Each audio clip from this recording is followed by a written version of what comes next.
സഞ്ചിയൊക്കെ തൂക്കിക്കൊണ്ടാണ് വന്നത്. വല്ല മേടിക്കാൻ പോവുകയായിരിക്കും. റേഷൻ കടയിൽ പോകണ്ടേ? റേഷൻ കടയിലാ? എന്തോന്ന് മേടിക്കാണ്ണ? അരി മേടിക്കാൻ. അരി ഇല്ലെന്ന് പറഞ്ഞണ്ണ.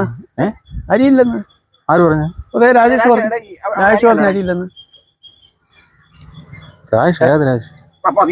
എവിടെ ഇരിക്കണ രാജേഷ്? ഇപ്പൊ അവൻ പോയി റേഷൻ കടയിൽ പോയിട്ട് ഇപ്പൊ വന്നിരിക്കണത്. റേഷൻ കടയിൽ ചെന്നപ്പോ അരിയില്ലാന്ന്. രാജേഷ് എവിടെ? രാജേഷല്ലേ ഇരിക്കണത്. നിന്റെ പേരെന്തോന്നടേ? നിന്റെ കുമാർ. പിന്നെ രാജേഷ് ഇരിക്കണല്ലേ രാജേഷ്? കണ്ടിട്ടുള്ള അതിന്റെ അടുത്ത് നേരിട്ട് ചോദിക്കേ. രാജേഷ് പറടാ. രാജേഷ് അറിയാം.